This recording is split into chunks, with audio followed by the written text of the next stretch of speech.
Se você chegou nesse vídeo é porque você quer saber se o parto eles têm ou não que aguardar o período de carência. Então fica até o final que eu, Gabriel Bergamo, advogado especialista na área da saúde, vou te explicar quando que um parto pode ficar fora do período de carência convencional e pode ter um período de carência reduzido.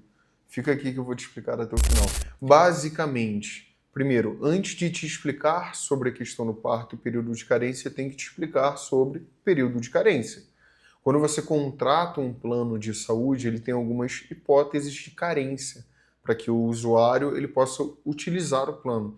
Isso é para proteger o plano para que não tenha um desequilíbrio econômico-financeiro de, por exemplo, qualquer beneficiário que descubra que tem, por exemplo, nesse caso, uma gestação, faça ali já um contrato com um plano de saúde e o plano tem que custear o parto e aí depois do parto ele cancela o plano. Então isso tudo é para precaver o plano de que pessoas que já tenham a necessidade de utilizar o plano logo no início possam utilizar, tá? Então, basicamente é isso, tudo bem? É para isso que existe o período de carência. E aí, qual é o período de carência quando a gente está falando especificamente sobre parto? Parto tem um período de carência de 300 dias. Então, a partir do primeiro dia em que o teu plano estiver vigente, vai ter um período de carência de 300 dias. Mas esse período de carência, ele é exclusivamente para partos a termo. O que é um parto a termo? É um parto que vai entre a 37ª semana de gestação até a 42ª semana de gestação. Antes disso ou depois disso, desse lapso temporal, da semana 37 até a semana 42, não é considerado um parto a termo. E aí já se tem um risco natural na gestação. Isso faz com que o parto ele tenha algumas particularidades que geram um risco à paciente, ao bebê, e por conta disso, o que se considera hoje é que esse tipo de parto ele não tem que aguardar esse período de carência de 300 dias. Ele tem um período de carência reduzido porque é considerado um parto de urgência ou emergência, porque ele não está na janela natural onde se tem um parto, que é da 37ª semana à 42ª semana. Tudo bem? E o que isso significa na prática? Significa que se você estiver no período de gestação e o parto ele ocorra antes da 37ª semana, o plano tem que custear esse parto. Ele não pode negar a internação, ele não pode negar o custeio ali dos profissionais, alegando que se está no período de carência. Basicamente isso, tudo bem? E se for depois da 42ª semana, também é a mesma coisa, o plano não pode negar a cobertura alegando isso. E aí, quando a gente tem um parto que seja fora desse período de termo, que é um parto, como eu já disse e repeti, na 37ª a 42ª semana de gestação é considerado um parto de urgência ou emergência, prazo de carência para esse tipo de parto é 42 horas, tudo bem? É basicamente isso. É muito comum que o plano ele negue alegando que o período de carência para partos é de 300 dias.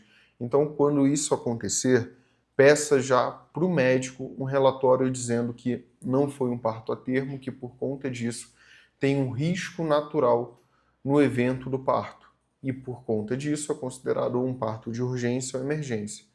Você encaminha essa carta para o plano de saúde e informa, olha, considerando esse relatório médico, vocês não podem me negar porque não estou no período natural do parto. E aí já é um caso de urgência e emergência e por isso o plano tem que custear. E se o plano negar, ainda assim, o que você tem que fazer é buscar um advogado especialista na área da saúde para que ele entre judicialmente, para que ele peça um pedido liminar. Pedido liminar é sempre que há uma urgência ou emergência relacionada a algum evento da área da saúde, algum evento financeiro. Então também é muito comum que, por exemplo, na correria, nesse momento a gente não peça muita coisa. Se o plano nega, a gente tem o hábito, inclusive, de falar, não, vai na via particular, depois a gente resolve. Depois do parto, então, o hospital ele começa a cobrar a família. E isso gera uma urgência financeira, por exemplo, porque se não se fizer nada, pode acontecer de, por exemplo, negativação do nome, pode acontecer de, por exemplo, também se ingressar com uma demanda de execução num processo de execução, se entra com um processo contra a família, realiza cobranças, eventualmente pode ter, num futuro, uma penhora na conta da família. Então, é por isso que eu, pelo menos, não recomendo que a família fique postergando essa questão. Se foi um parto no período convencional, não há muito o que ser feito, mas se não for um parto nesse período, da semana 37 a 42, ou antes ou depois dessas semanas, você pode sim ingressar judicialmente, buscar um pedido liminar, justamente para que o plano não possa negar a cobertura do seu parto, tudo bem?